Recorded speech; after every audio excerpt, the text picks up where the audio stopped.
this is the process. Where someone who has only one felony conviction can get their rights restored. It has nothing to do with the conviction itself. It's still there. It's still a legal conviction. It doesn't wipe it out in any way. Now, I will talk about set-asides in a moment, Sandra. Yeah, just for the question about voting and how do they do the information as to how do you get your rights back to vote. So currently that's one of the flaws in the county recorder system, to where they depend on your own affidavit, which means your own sworn testimony to check the box to say, I have a felony in my background, and I've completed the process to restore my vote. So right now in the state, that's the only system that exists, both in paper and online. So for that question that was asked earlier. Okay, so this is where someone has one felony conviction. Well, what happens if someone has 2 or more felony convictions? And again, remember how someone could have 2 or more. We're talking about felony convictions, they have to apply to a court to get their civil rights restored. And the statute says they apply to the sentencing judge or his or her successor.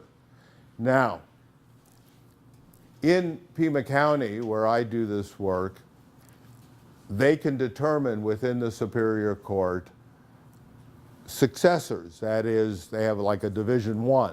They can tell you every judge who has sat in Division I of the Superior Court. So we go before either the sentencing judge or her or his successor.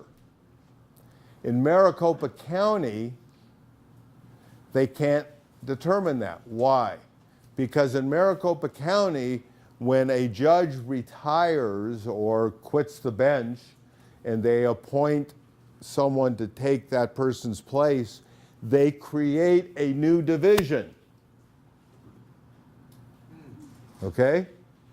And so they don't really able to tell, they don't have successors in the same way that, let's say, Pima County does.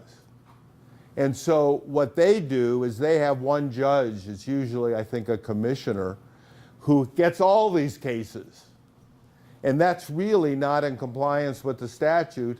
And a couple of years ago, the Maricopa County Superior Court tried to get the law in Arizona changed so that what they do becomes legal, and I forgot what happened. I mean, it didn't pass. So this is still the law. They're not following the law.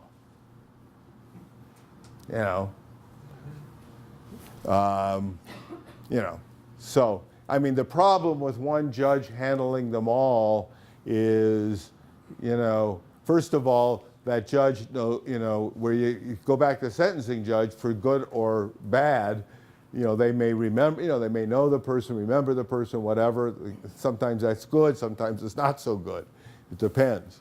The fact that one person does it, the idea is they kind of become jaded, they just, okay, I've heard that now, 50, the last 50.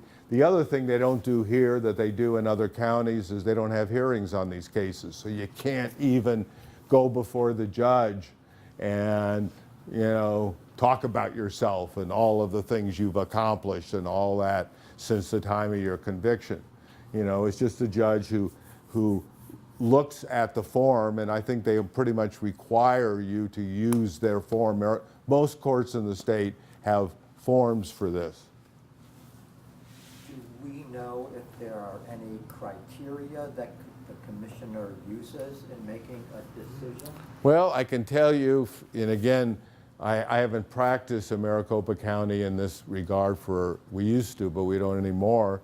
I can tell you, I don't know if they have criteria. I have a feeling they don't have any written criteria. It's just, whatever. But I can tell you that if the person owes money, they're probably not going to get their civil rights restored or their conviction set aside. If the person was recently completed their sentence, what does that mean? Even where, let's say they completed their sentence 2, 3, 4 years ago, many times judges up here will deny it because they feel they haven't been, they're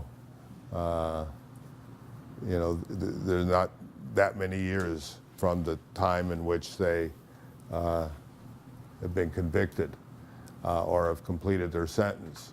I think, I don't know how they could apply criteria because they don't really know anything unless, one of the things I recommend, like when I do talk to people in Maricopa, is to attach to the form a statement about themselves.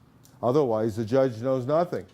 All they know is they look at the court file, and the information in the court file may not be the most complimentary dissertation about this person's, life. So I don't know how they could have, one of the criteria could be, well, has the person done things to rehabilitate themselves? Well, unless they put something with the form talking about that, how does the judge even know? Because, like I said, they don't hold hearings. And so, Unless they've changed it. I mean, I don't keep up, and you all should try to find that out exactly what's going on today, because I'm reflecting somewhat things when we were doing it here in Maricopa County. do we know what proportion of applications have been denied?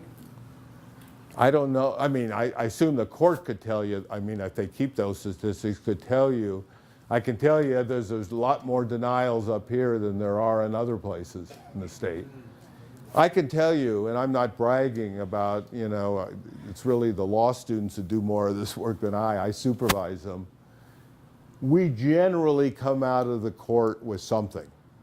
It may not be everything we want, but with something. I don't know if that's the case here. I think there's a lot of denials here.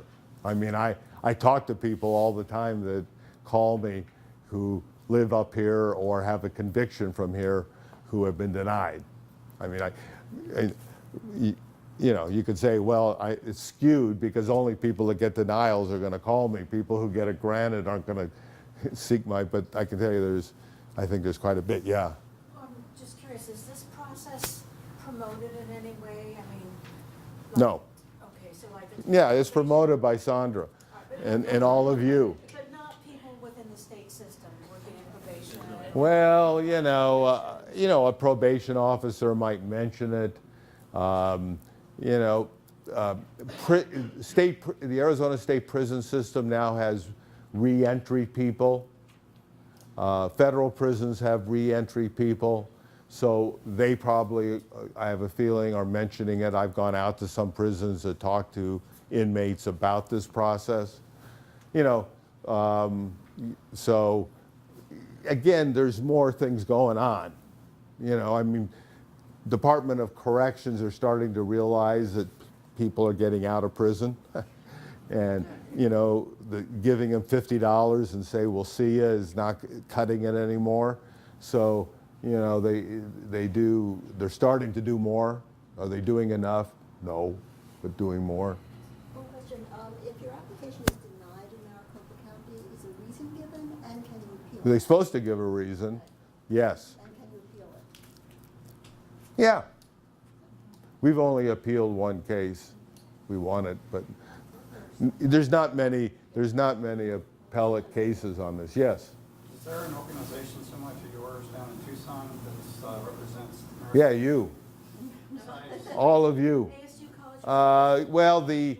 There is one of the public defender's offices here does hold workshops periodically to assist people in filling out the forms, which is something you all can do, and I'll talk about that.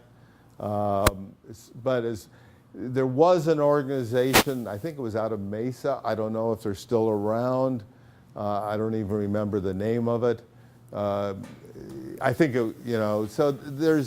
but as far as like what we do, no. ASU Law School doesn't have the same program, as far as I know, that we do. You had? Yeah, if you get denied, can you resubmit? And if Yes. so, what period of time do you have to wait? Next day if you want, but obviously that's probably not the best thing to do. But yes, you can apply as many times as you want. So that's one of the things good about it. So if you get denied, it's not like you get one bite at the apple, and if you don't succeed, it's over. You can reapply. So if the judge says, I denied it because you owe money, and then you pay the money, you can reapply. Or if the judge says, well, you've only finished your sentence 2 years ago, that's not enough time. So you wait another 2 years. Now you got 4 years, now maybe you'll get it. So is there a fee tied to the application, and if so, do you have to pay that fee every time? There's no fee. There's no fee. No fee. The Supreme Court a couple of years ago would try to saw this, another way to get money. And I can't say but I was, they finally decided to drop it. They didn't push it. So there's no filing fee. So if you ever hear of anybody having to pay one, yeah. The fines and restitutions apply here as well, correct? Well, no, good question. Let me get to that in a second. I was just going to ask you, everything you're saying here pertains to both federal and... No, this is just state. This is state. Well, no, to have 2 or more felonies, one could be federal, one could be state. I'll talk about what you can do with federal convictions in Arizona. Okay, so if the person was in prison, they have to wait by statute 2 years after what's called their absolute discharge. What's an absolute discharge? It's completing the prison sentence and anything that follows it, like parole, which we now call community supervision. So it's not just the person's been released from prison, unless they don't have anything to follow, but usually they do, at least in Arizona, you do. And so it's completing all of that. And then they need to get what's called a certificate of absolute discharge from the Department of Corrections. And to get one is pretty easy. You just request it in writing and you'll get it. They used to, if you owed money, they wouldn't issue it. And again, in the clinic, we got onto that issue to say, look, why are you denying it? You have nothing to do with the fact that people owe money to the court. You're not in the collection business. So they dropped that requirement. So now to get the certificate's pretty easy. If a person's on probation, no waiting period. As a matter of fact, a lot of judges, once someone completes probation, will restore their civil rights when they discharge them from probation. Now, I'm not saying it happens in every case, but it does happen. Gun rights, again, have special rules. The minimum someone has to wait for restoring gun rights is 2 years. Okay. It almost seems like this is easier than if you just had one felony. Easier than what? It seems like if you do 2 felonies, you get an easier deal than if you do just one.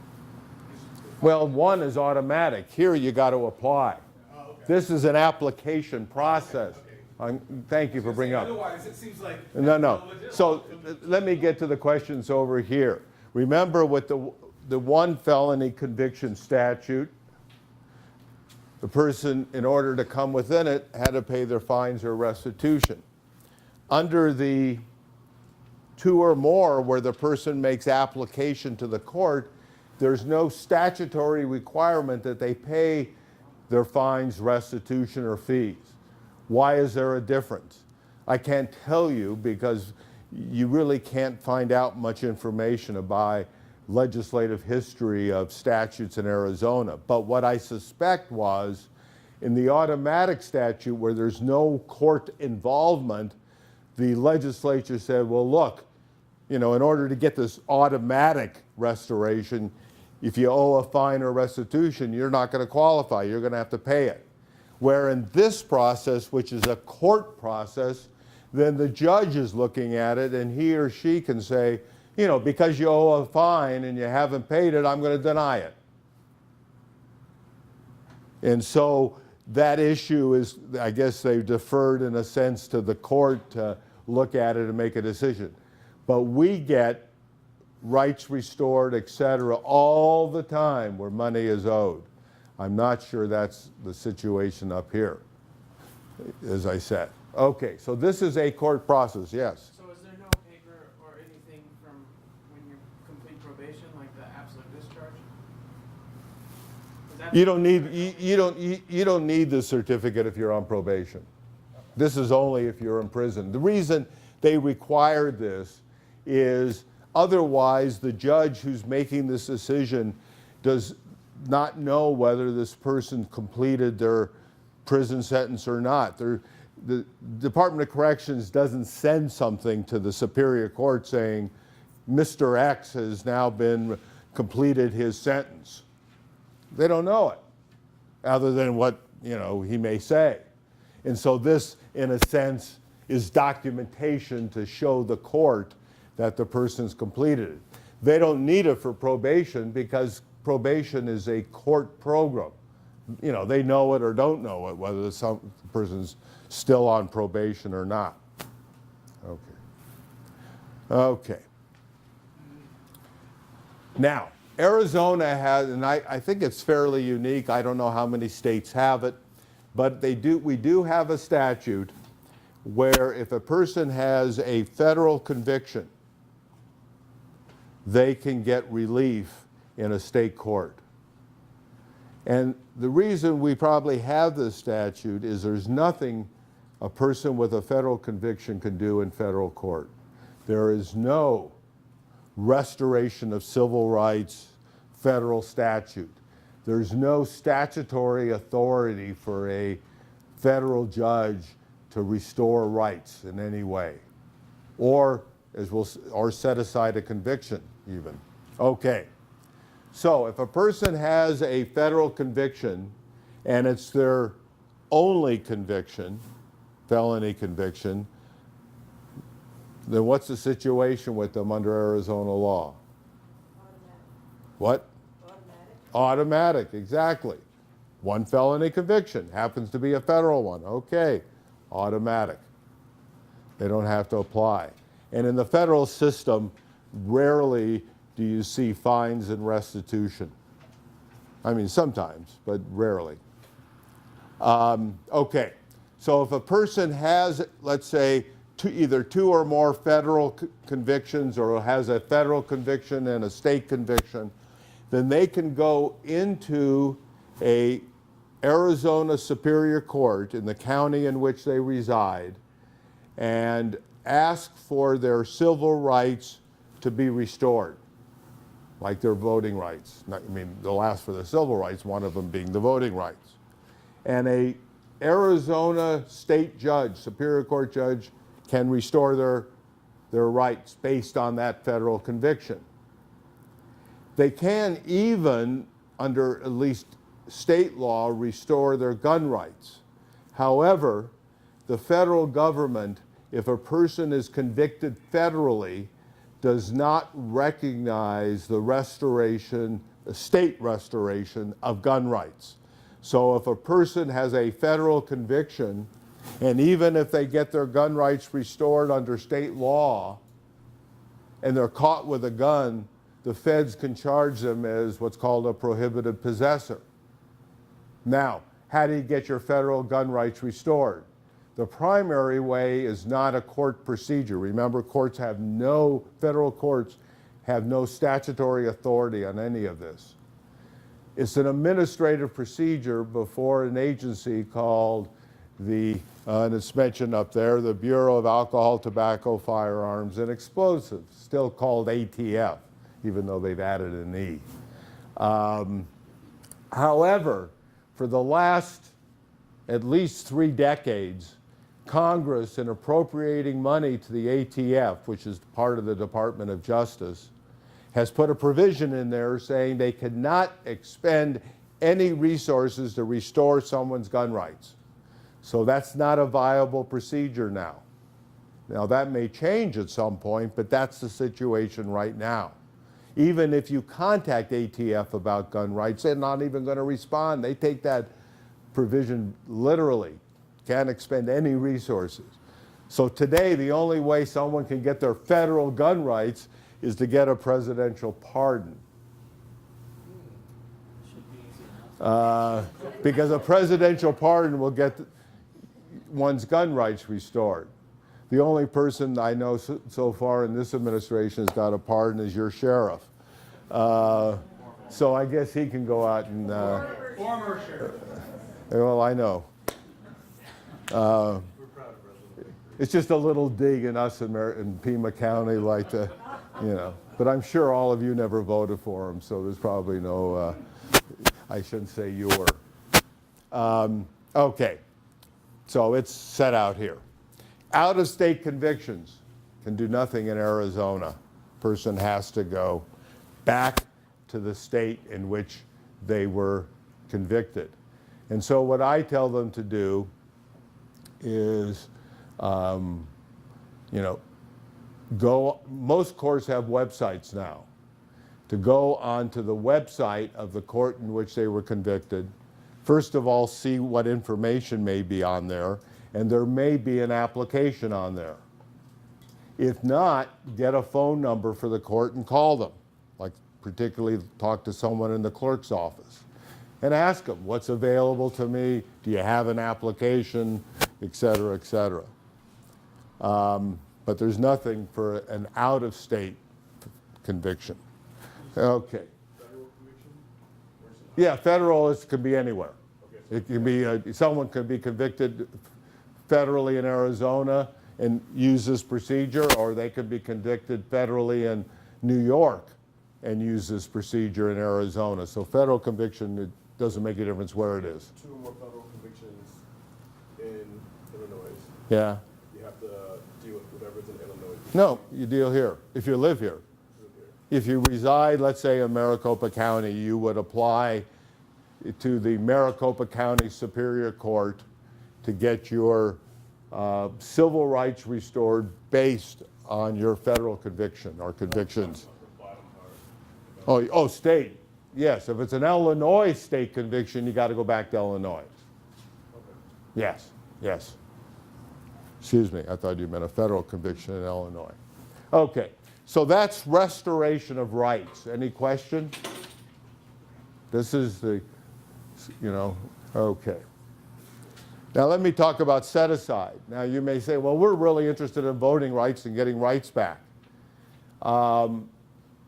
It's all one, in a sense, procedure. When you look at the Maricopa County form, it's going to have 3 boxes. One has to do with a set aside, one has to do with restoring civil rights, and the third one has to do with restoring gun rights. And generally people check all 3 of them, or at least the restoration of rights and the set aside. So when you're representing someone, if you're helping them fill out the forms, don't say, well, we're just interested in voting rights, so let's just check that one. No.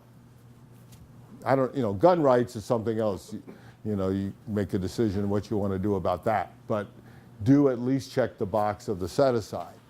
Now, what is a set aside? First of all, as indicated here, both felonies and misdemeanors can be set aside. So if someone is convicted in the Phoenix Municipal Court, the City Court of Phoenix, of a misdemeanor, they can apply, and they have a form, they can apply to have that conviction set aside.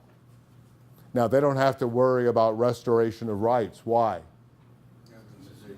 Right, because misdemeanors, you don't lose your rights in Arizona, only felonies. Okay, so that set-aside statute applies to felonies and misdemeanors. Now, I can easily tell you what a set-aside in Arizona is not. It's not an expungement in the way that we think about expungement, even though that term is used in some states, and it's not, again, even in those states, what we think about as an expungement. But generally, when you use that term, what you're referring to is the conviction's wiped out. It's expunged. It's gone away. Set-aside is not an expungement. It doesn't seal the court records or the criminal record. So what is it? I can tell you what's supposed to happen if you get a set-aside. One thing that's supposed to happen is it's supposed to be noted on your criminal record, both the one kept by the Department of Public Safety and the one kept by the FBI. The system doesn't always work the way it's supposed to, but that is what's supposed to happen. Also, the person will have a court order indicating that their conviction was set aside, which they can obviously show people to prove it to them. And as a result, they can say that their conviction has been set aside by a court. Well, you know, if I would have gone to each of you and said, what's a set aside? Some of you, I assume, would have thought about, oh, it wipes out the conviction, it's an expungement or whatever. So I tell our clients, you know, you don't have a responsibility to try to explain it. One, you're not a lawyer anyway. I mean, you know, you don't have any obligation. Tell them you got a set aside. If they look at it as wiping out the conviction, fine. I mean, there's no definition for a set aside in the statute. There's no definition. So, you know, I say, if on, let's say, an application form that does, for a job that does ask about one's criminal background. First of all, I don't tell them how to answer it. I'm not sitting in their shoes. I haven't been denied, you know, 20 not got interviews for 20 jobs. So I don't tell people, you know, this is what you got to answer. But what I do tell them is, if you answer yes and your conviction has been set aside, write in, a court has set aside my conviction. And, you know, and that can be helpful with some employers. If you write no, I mean, if you check no, excuse me, the danger that you're facing is that they will do a criminal background check, discover you have a conviction, and then either not hire you or even fire you. What are they going to tell you? You lied. They're not going to say, you got a criminal conviction, I'm firing you. Employers now are too smart for that. EEOC has sued employers who have blanket policies of not hiring people with criminal convictions. So they're going to say, you lied to us, and we can't have someone on our staff who lies. Well, I'm going to tell you, if you would have wrote yes, you probably wouldn't have got the job in the first place, most likely. So I leave it up to them. You got to decide what you want to do. Now, also, a lot of employers who even say they do criminal background checks don't. Because usually they're not able to do it themselves, so they hire a company. It's usually the companies that have got into doing this are the companies that run credit checks. They do this. And it costs them money. So not every employer does it. You know, maybe some of the, you know, and I can't tell you ones that do and ones that don't, but, you know, I'm sure a lot of people have checked no and got away with it. You know, I don't, like I said, I leave it up to them. Okay, so that's about the best I can tell you about a set-aside. A set-aside is never automatic. You have to apply to the court. Again, it supposedly goes to the sentencing judge or his successor. There's no waiting period. A person can get released or get finish probation, on Monday, and the next day apply for a set-aside. Now, the chances of getting it may not be great, but there's no statutory waiting period in order to apply. What are a few reasons for set-aside if there's no definition of it? Why a judge would do it? Yeah, I mean, Well, it's probably, in many judges' mind, the same reason of why they will restore rights, even though they're more likely to restore rights than they are to set aside. You know, the person is, you know, paid what they owed or is making payments, is, you know, gone through if they're, had a drug or alcohol problem, they're sober, they've gone through treatment, they have a job, et cetera, sort of the same kind of stuff. If you were representing someone who is going to be sentenced and you want to tell the judge, they have family support, they lived in the community, they have a job, all those good things, applies here too. So that's what we try to point out. We We don't use court forms. We do our own motions. Yeah. Does having a set-aside improve your odds of getting your rights restored? Well, I would think if a judge is going to give a set-aside, they're probably going to give restore rights as well. I mean, they don't have to. It's not like you do one, you got to do the other. But I would think that what? Would they consider doing that at the same time? Oh yeah. Oh yeah. Oh yeah. Well, the forms, remember, are the same forms. It's just checking boxes. Oh yeah. We get set-asides, restoration of rights, same time, all the time. It's the attention of a court as opposed to the other process here in Maricopa County that doesn't. Well, this is the same process. These requests for set-asides, it's the same process. They do it, it's not different judges. It's not like one gets the restoration and one gets the set-aside. Same judge. Same judge.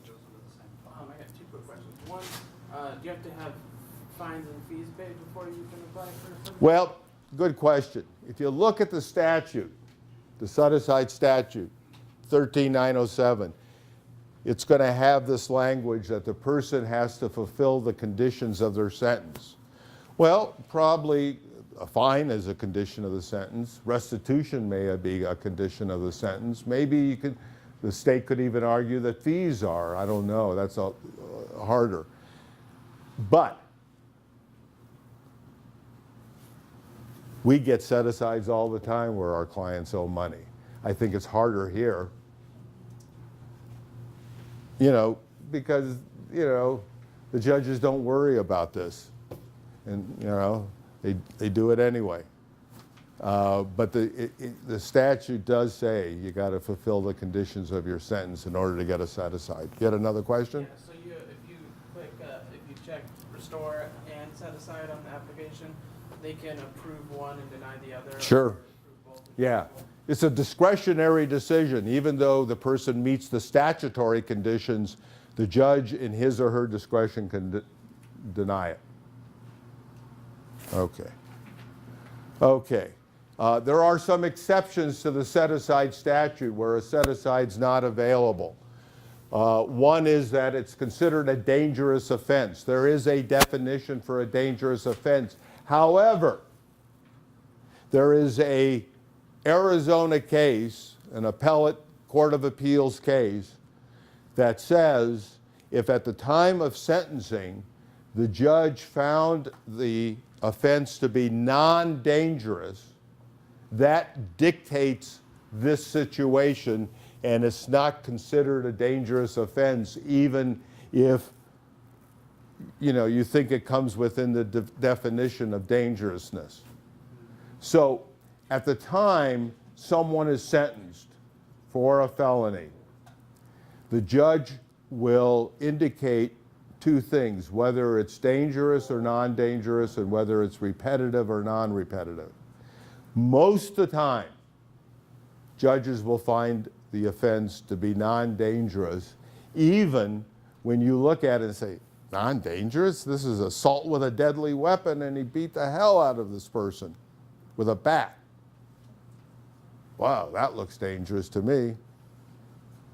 Look at the sentencing record. It's probably going to say non-dangerous, because it takes the prosecutor to prove it, and a lot of times they just don't do it. Especially when someone pleads guilt. Most people plead. So this one doesn't prevent too much problems to us. If they have to register as a sex offender on that conviction, they can't get it set aside. Sexual motivation, what that means is there's a statute in Arizona. If you're charged not with a sex offense, but let's say a person's charged with burglary, and what they burglarize are bras and panties. Well, the prosecutor can say that that offense, that they were sexually motivated, and if they prove it, it can up the sentence. Doesn't happen a lot. Victim under 15. That's either, not much you can do about that. Either they are or they aren't. Some traffic offenses. Now I'm going to say something. It has to stay in this room. You don't go to your legislator tonight and say, hey, you know, I don't understand something. Why is this? Well, I'll tell you. Some traffic offenses you can't get a set aside, but you can for DUIs, which is probably the most serious traffic offense. Why? I'm going to tell you why, but it doesn't go outside this room. Especially to your, is there any legislator in here? If there was, they probably would go along with it. Why can DUIs be set aside? When they wrote this statute, DUIs and other traffic offenses were under one section of the statute. And they referred to that section in the exceptions.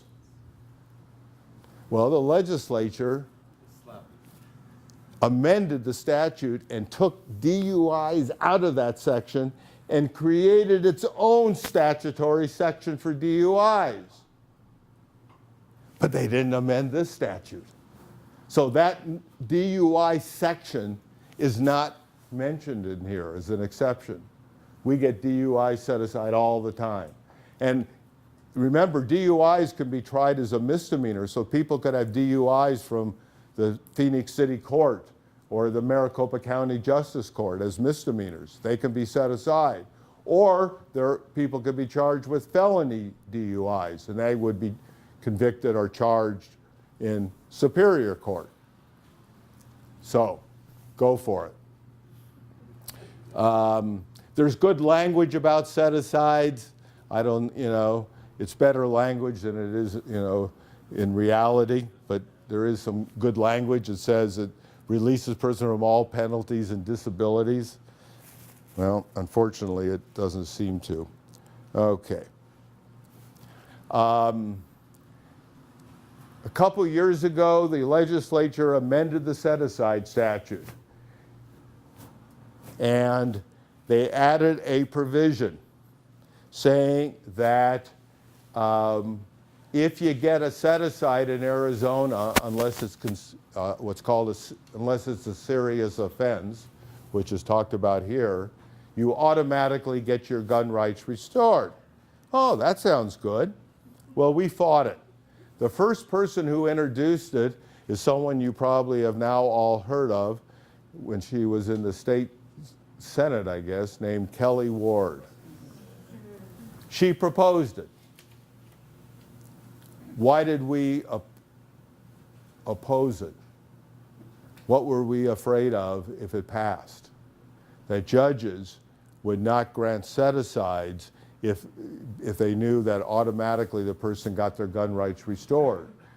For many judges, the gun rights is the main issue. I mean, we'll win a lot of cases, we get set aside, whatever, and you know, not gun rights restored. Okay. So, you know, I talked to her, and I can't say I, but maybe I and someone, I don't know, convinced her to drop it. She understood, oh, it didn't sound like a very good idea, so she dropped it. Well, some other legislator, you know, at the last moment, you know, the strike all amendments and all that stuff, well, he put it in there. You know, it passed. We tried to convince Ducey not to sign it. He signed it. It's part of the law. Okay. Now, what we do if we get a judge who says, well, I'm not going to set aside because I don't want to give gun rights back, if the client is willing, we ask the client on the record will waive their gun rights sometimes. I don't know what that means for this purpose, but it seems to convince some judges to grant the set-aside. Also, if they really want their gun rights restored, we still ask for it because I doubt, like the federal government, like, you know, when a gun dealer makes a call to see, or on their computer to see if you can buy a gun, that's information from the feds are getting.